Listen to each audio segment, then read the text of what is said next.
shape the country and the world. Let's get into the headlines right now. Pag-asa says southwest monsoon may still continue bringing rains over Luzon and Visayas in the coming days. One low-pressure area is also being monitored with a medium chance to develop into a tropical cyclone. Former Special Disbursing Officer Gina Acosta of the Office of the Vice President took the witness stand on day 16 of the impeachment trial versus Vice President Sara Duterte. Despite a recent ambush incident in Maguindanao del Norte, Malacanang says the first ever BARM parliamentary elections next month will push through as scheduled. The House of Representatives has begun its deliberations for the 7.2 trillion peso proposed 2027 national budget. And the number of casualties in Indonesia due to the recent magnitude 7.7 earthquake has climbed to 53. All these and more here on 13 News.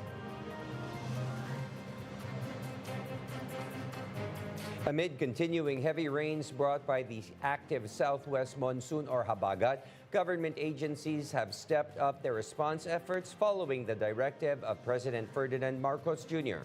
Several national agencies have been mobilized to provide assistance, monitor flood-prone areas, and ensure the delivery of essential services to communities affected by the bad weather. The Malacanang has also issued a memorandum for tomorrow's work arrangements as the government continues to address the impact of the monsoon across several parts of the country. Here's the full report.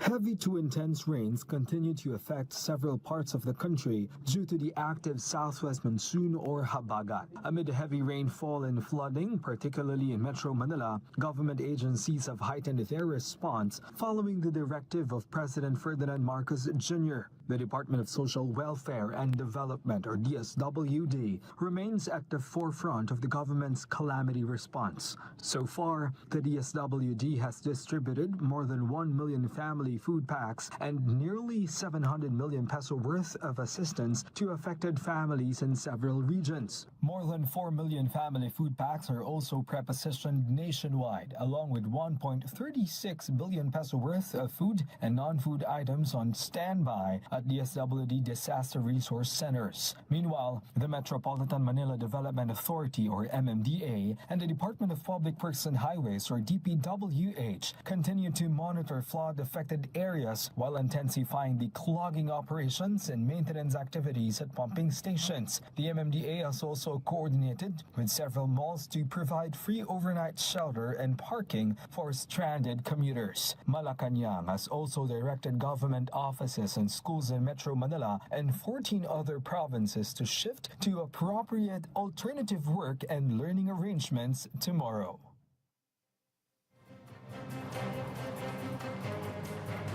Still on the updates regarding these continuing rains, we have here on the line Pag-asa weather specialist Daniel Villamil.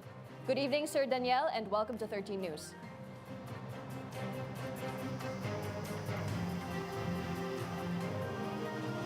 Sir Daniel, good evening.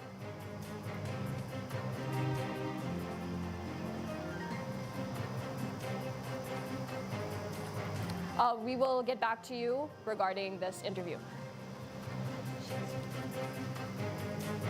And at this point, let's check with MMDA General Manager Nicolas Torre III to find out the updated situation in parts of Metro Manila.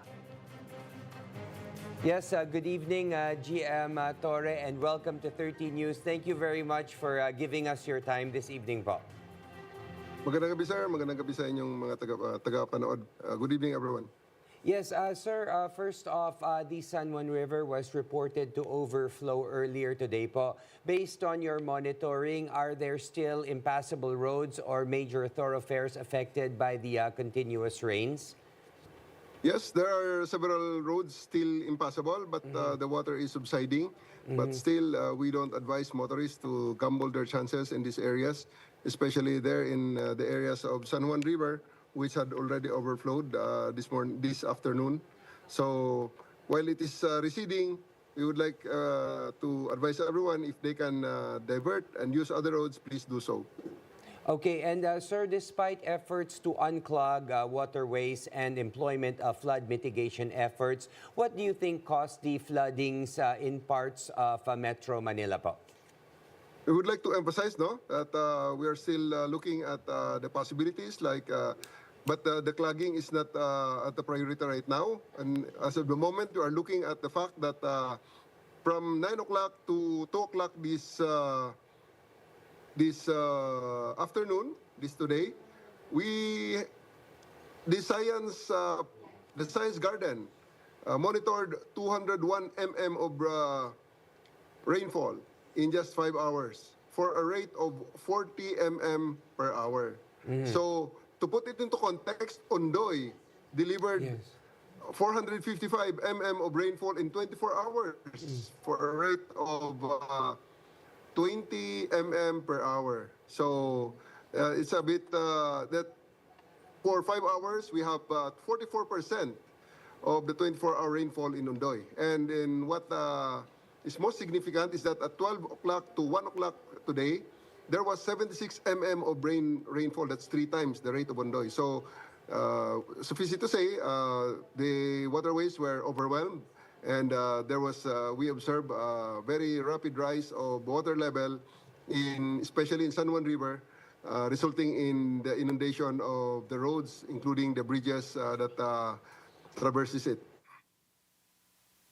The volume of water in a short period of time. So, sir, what do you think needs to be done for us to prevent these kind of scenarios in the coming days or even weeks, despite the threats of monsoon? Because at this time of the year, sir, tuloy-tuloy kasi ang pag-ulan. Yes, we're looking at the thing that we can do is making sure that we have 100% operation of all the waterways. Talagang tanggapin natin that there will be instances that it will be inundated by rains that will be dumped by the skies in more than its design capacity. In that case, we will be asking our kababayans to just bear with us, and we will be evacuating them to safer grounds, especially around the areas where there will be possible flooding. And of course, we will also deploy our rescue equipment to ensure that help will be available to our kababayans that will be stranded in these floodings. Yes, thank you very much, GM Nicolas Torre III, for your time. Hope we can talk to you again soon. Thank you, sir. Thank you very much. Pasensya na po kayo. Nasa field pa tayo ngayon. No problem. Thank you, sir. Thank you. Let us get back to Pag-asa weather specialist Daniel Villamil regarding the updates on the continuing rains. Good evening, Sir Daniel, and welcome to 13 News. Yes po, good evening po and po our viewers. So makakaranas pa rin tayo ng mga malalakas sa pag-ulan na dala ng southwest monsoon na habagat over most of Luzon as well as itong western sections ng Visayas. Kaya sa ating mga kababayan, especially na yung mga nakatira sa western provinces ng Luzon, sa Ilocos Region, Cordillera, most of Central Luzon, for Metro Manila, and western sections ng Luzon, and monitor ng mga heavy rainfall warning issuances sa ating mga lokalidad dahil patuloy pa rin tayo makaranas ng mga malalakas at tuloy-tuloy na pag-ulan sa mga susunod na araw. Manatiling handa tayo at alerto sa mga banta ng pagbaha at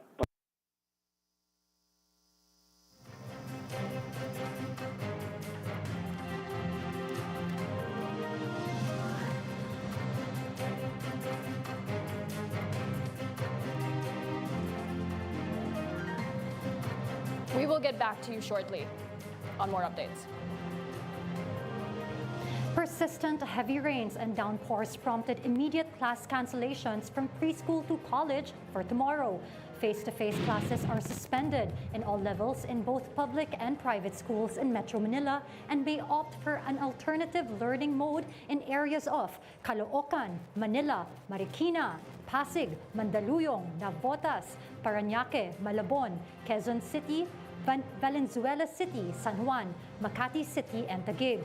Classes are also suspended in Pandi in Bulacan, Naik and Imus in Cavite, San Simon and Santo Tomas in Pampanga, and areas in Pangasinan, Zambales, and Benguet. The palace, meanwhile, directs national agencies to activate work-from-home arrangements, citing they need to keep employees safe and avoid further congestion on flooded roads. Meanwhile, the Department of Energy plans to start its waste-to-energy auction on October 13, 2026. This is in compliance with the President's push for the employment of waste-to-energy measures amid massive problems with garbage every rainy season. The government now wants to convert this problem to power. The agency admits, though, that waste-to-energy technologies are much costlier than those for solar energy. However, the government spends 350 million pesos in cleaning up storm-related garbage each year. This amount is seen to be more beneficial when used in programs that can boost energy security, improve waste management, create jobs, and help ease flooding in the country. Hence, the Energy Department aims to convert residual solid waste into electricity instead of dumping it in landfills. The agency is also expanding its green energy auction program to add 25 gigawatts of renewable capacity from 2027 to 2035. For islands still running on diesel, the DOE plans to shift some areas to renewables and battery storage to cut high generation costs and reduce consumer burden. Dahil yung mga cities natin pagkalalaki na, hindi mo na pwedeng paghiwalayin yung waste management at saka yung energy security. So dito sa Special Green Energy Auction, nag-offer tayo ng, sabi ni Secretary, 400 megawatts of capacity targeted at the National Capital Region and other highly urbanized cities. And in other news, President Ferdinand R. Marcos Jr. visited Dumaguete City today to distribute rice as part of the government's Bawat Bayan Makikinabang program. He also visited Camp Leon Kilat in Tanjay City, where he recognized Philippine Army personnel for their efforts. IBC News correspondent Harley Valbuena has more details on the president's activities in Negros Oriental. More and more family beneficiaries have received kilos of rice and other assistance under the government's Bawat Bayan Makikinabang program. In fact, President Ferdinand R. Marcos Jr. has personally distributed 10 kilos of rice for each of the beneficiaries from the vulnerable and indigent sector in Dumaguete City, Negros Oriental. Ito po ay gagawin natin ng 6 na beses sa isang taon. Every 2 months po. Bawat 2 buwan, magbibigay po ulit tayo nito. Over 2,200 beneficiaries received free rice, including farmers, fisherfolk, vendors, workers, and other low-income workers. While each of the barangays in the province was also given 200,000 pesos cash assistance under the Socio-Civic Projects Fund. It includes the educational assistance for over 250 presidential scholars in the province. Malacanang, meanwhile, assured action against the reported irregularity in the Presidential Scholarship Program, wherein barangay officials allegedly prioritize choosing their relatives in the list of scholars. Kung mayroon man na umaabuso, huwag po silang mag-atubili at huwag matakot na ireklamo po ito sa Liga ng mga Barangay National Office at sa DILG. At maaari din pong itong iparating dito sa PCO at sa Office of the President. Malacanang then reminds the criteria for choosing the presidential scholars. They should be graduating college students with their studies at risk of stopping due to financial struggles, and they were chosen by barangay officials along with the Sangguniang Barangay with an education committee. The palace shared that over 1,200 LGUs already received aid under the Bagong Pilipinas Rice Program. Over 38,000 barangays nationwide meanwhile received cash assistance under the SCPF, and around 7.66 billion pesos fund was released. President Marcos Jr. also visited the Camp Leon Kilat in Tanjay City, where he recognized the dedication of the personnel of 302nd Infantry Brigade, 3rd Infrared Division of the Philippine Army in their internal security operations, cooperation with local government units, and in the humanitarian assistance and disaster response. Harley Valbuena, IBC News. Let's circle back to Pag-asa weather specialist Daniel Villamil regarding our weather situation. Good evening, Sir Daniel. Welcome back to 13 News. Yes, good evening po and to our viewers. Hi. So, some are comparing our recent situation with the rains and floods during the onslaught of Typhoon Ondoy in 2009. What does area data say about it, sir?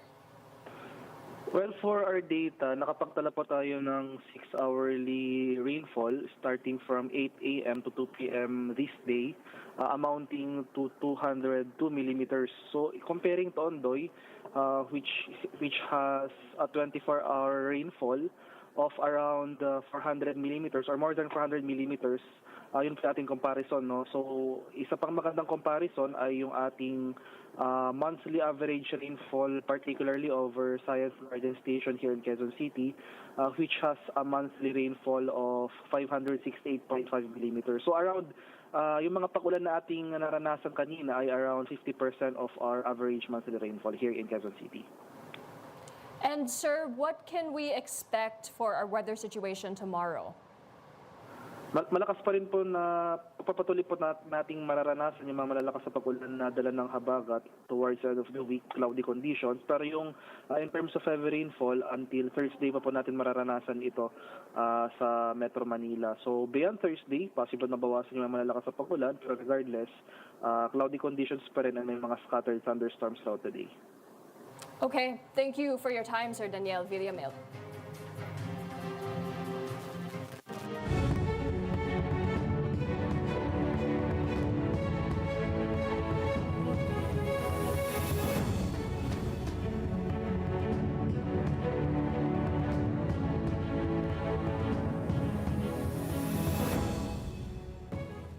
It's day 16 of the impeachment trial versus Vice President Sara Duterte. The former Special Disbursing Officer of the Office of the Vice President, Gina Acosta, took the witness stand and confessed about the directives of the Vice President on how they will use the office's confidential funds. IBC News correspondent Danielle Manalastas has the full story. Ang nagutos po sa akin na i-release ang pera na 125M sa security officer na si Colonel Lachica ay si Ma'am Sara Duterte. This is what Gina Acosta, a former disbursing officer of the Office of the Vice President in 2022 and 2023, revealed as she placed in witness stand in the impeachment of the Vice President. This is when the prosecution tackled confidential funds worth 125 million pesos, which was allegedly misused in 2022. Acosta was placed under hostile witness as granted by the Senate Impeachment Court upon the request of the prosecution. Still not allowed to ask misleading questions. As I know, Attorney Ligutan is well aware of the distinction. Yes, Your Honor. Meanwhile, some senator judge questioned why Acosta seems like having a hard time explaining or answering in Tagalog or English. Mr. President, tama na po itong panluloko sa atin. Kahit po yung mga Bisaya po nakaintindi ng Tagalog, nakakasalita ng Tagalog, ano tayo sa ibang bansa? Ano tayo, mga Hapon, mga Chinese? The prosecution panel meanwhile showed a simulation or AI-generated graphic to demonstrate how 125 million peso cold cash looks like, which was allegedly misused in December 2022. They even showed a demo. Yung 1 million pesos, kamukha ba ng isang bundle na ito? These appear to be just blue-colored lengthwise papers. How is this an accurate representation? Basta nakabalot lang po siya ng silupin, Your Honor, tapos binilang po namin. On the other hand, Private Prosecutor Lorna Capunan and Defense Counsel Christine Ferrer were seen hugging each other before the trial. It can be recalled they had an heated exchange last time on the issue of misleading questions. Well, she called me mommy. I said, don't look at social media kasi sometimes it's very hurting. Nagyakapan kayo kanina? Nagyakapan po kayo kanina? Nagyakapan? Yeah, we're okay. Yeah, third Lord. She's like a mother. Daniel Manalastas, IBC News. Coming up next, Congress started its budget deliberations on the record 7.2 trillion national budget for 2027. Stay tuned. This is 13 News.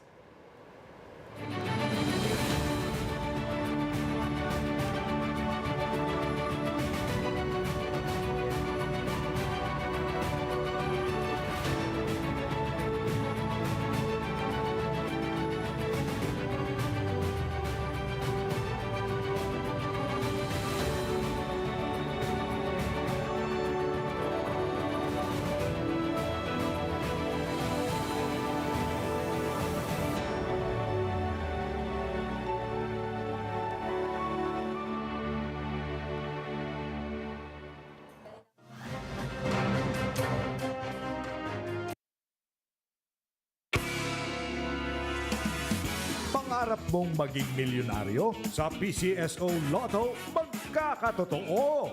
Mas pinasaya, mas pinabongga, mas pinalaki ang mga jackpot prizes. Araw-araw ang bola, kaya more chances of winning sa PCSO Lottery Draws. Lunes hanggang Linggo, tuwing 2 p.m., 5 p.m., and 9 p.m.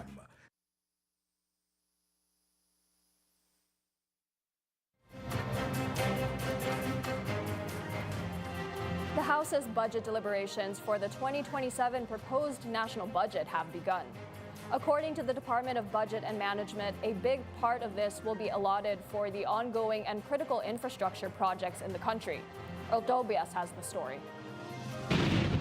The Marcos Jr. administration has proposed a 7.2 trillion national budget for 2027. This is by far the biggest budget in the country's history. According to the Department of Budget and Management, the proposed national budget would have been as high as 11 trillion pesos for next year to fund all the government programs. But in observance of strict fiscal discipline, the executive cut it down to 7.2 trillion pesos. A big part of the budget will fund ongoing projects, including critical infrastructure.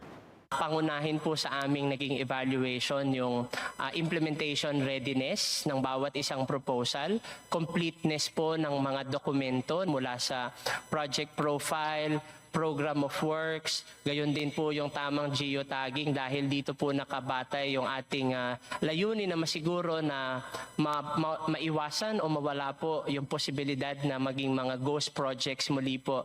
Up to 1.7 trillion pesos may need to be borrowed to fulfill the 7.2 trillion budget. And economic managers assured that the government will not take on debt it cannot repay. Finance Secretary Frederick Go explained majority of borrowings for 2027 will come from domestic sources, which he ensures will make the debt easier to manage and repay. Its revenues are not dropping. Revenues will continue to grow. As a matter of fact, we are projecting revenues to grow at an average of about 9+%. All these investments in infrastructure, whether they're schools, hospitals, will eventually have to pay off. The Department of Economy, Planning and Development Secretary Arsenio Balisacan said continued infrastructure investments are needed to create more quality jobs and sustain the country's economic growth, specifically to maintain the Philippines' momentum after reaching upper middle income status. Meanwhile, House Appropriations Committee Chairperson Micaela Swansing also vowed that the 2027 budget process will remain open to the public and live-streamed, including the deliberations on proposed line item amendments. Earl Tobias, IBC News. Meanwhile, despite the ambush on a political candidate's convoy in Maguindanao del Norte, the Bangsamoro parliamentary elections will push through as scheduled. According to the Commission on Elections, the attack, now classified as election-related violence, appears to be an isolated case and does not warrant postponing the region's first-ever parliamentary polls. Security forces from the PNP, AFP, and local governments remain on full alert, with thousands of police personnel deployed across BARM to secure candidates, voters, and polling centers. COMELEC Chair George Erwin Garcia says the incident was clearly meant to create tension, but stresses that suspects must be arrested and that the elections will proceed under heightened security measures. So yan po, maaaring wala pong nasugatan, maaaring ito po ay nagpaparamdam lamang o gusto mag-create ng tensyon sa lugar. Subalit, ito pong ganitong klaseng pangyayari ay hindi po natin ito palalampasin. Kung kaya kaagad tayong tumawag sa ating GPNP, nung mangyari, ilang minuto lang ang pangyayari yun, nababalita kaagad, ay sinabi natin na hindi pwedeng wala silang maaresto. The Malacanang has also maintained its position about the BARM parliamentary polls pushing through as scheduled. President Marcos Jr. even stressed that violence will not stop the democratic governance in the region. We have back with us IBC correspondent Harley Valbuena for the details. President Ferdinand R. Marcos Jr. ordered an investigation in the ambush attempt on Bangsamoro Autonomous Region in Muslim Mindanao Interim Chief Minister Abdul Rauf Makakua. The president stressed that violence will not stop democratic governance in the region. In a Facebook post of Bangsamoro government, Makakua said that his convoy was ambushed at Barangay B2, Datu Odinsinswat, Maguindanao del Norte last Saturday. He was, however, safe from the incident along with his companions. He also assured to continue his duties as BARM Chief Minister.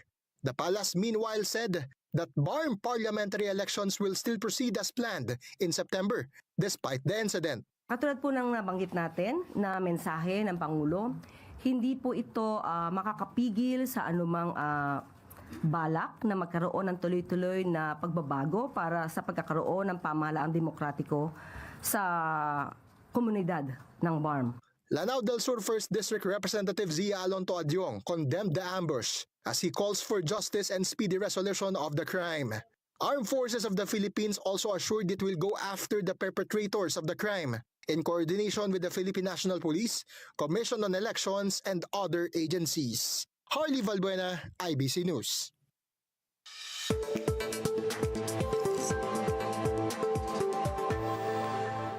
Marvel Studios has been on an epic run lately, with back-to-back releases and announcements that have fans excited for what's next. A special look at Avengers Doomsday was released, giving fans a glimpse of Dr. Doom's backstory. The film is set to hit theaters on December 18. Meanwhile, the studio also revealed the new X-Men cast during the D23 fan event. The lineup includes Heartstopper star Kit Corner as Cyclops, Obsession breakout star Indi Navarrete as Rogue, and critically acclaimed actor Adam Driver as Nathaniel Milbury. The X-Men reboot is set to hit theaters on May 5, 2028.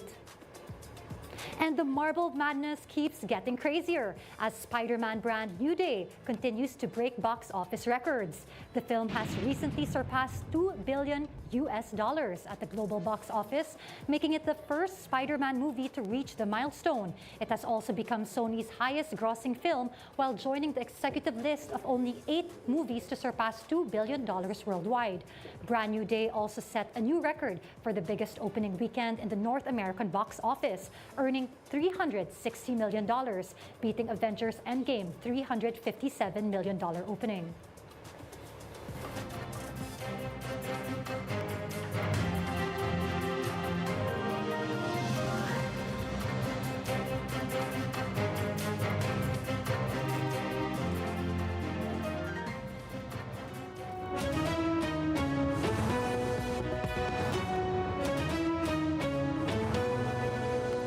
A powerful earthquake struck Indonesia over the weekend, leaving dozens of people dead and many more injured. Let's have more details on the quake from CJ Reyes.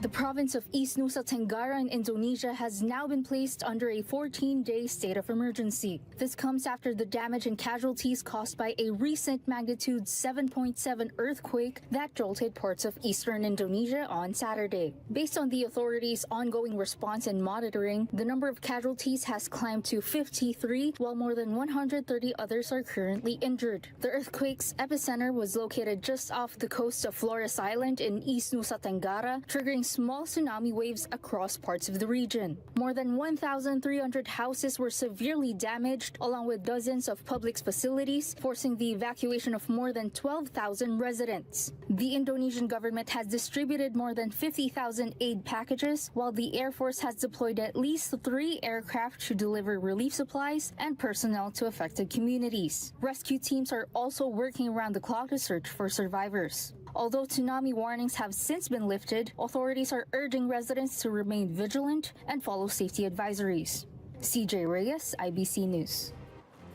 Meanwhile, Hurricane Lala also made landfall in Hawaii over the weekend.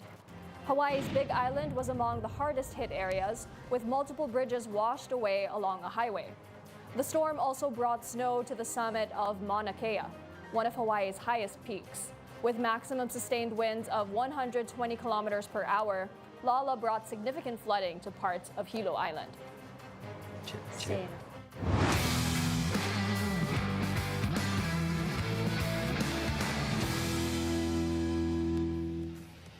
Filipina tennis star Alex Ayala has officially advanced to the 3rd round of the Cincinnati Open, where she will face world number 10 and 9th seed Amanda Anisimova of the United States.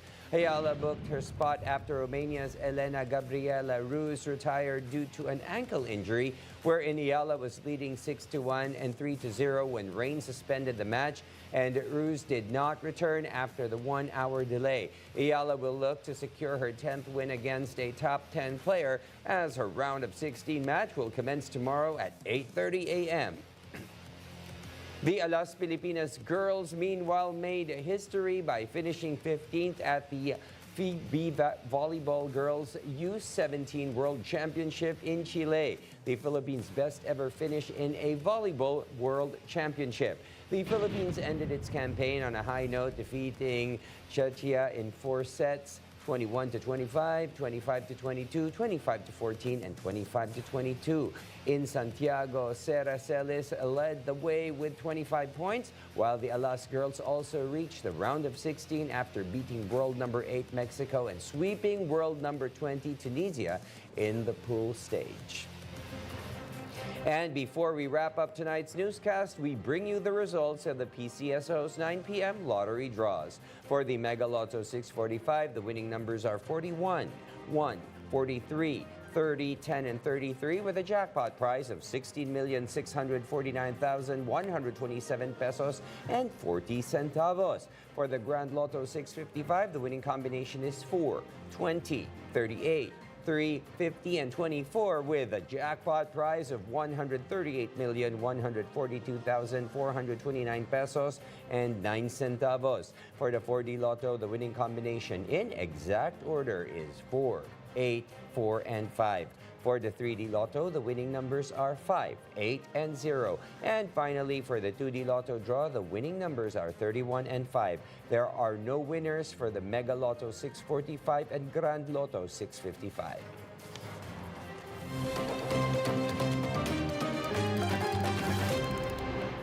Heads up to all motorists. A big fuel price hike will take effect tomorrow, August 18 at 6 a.m.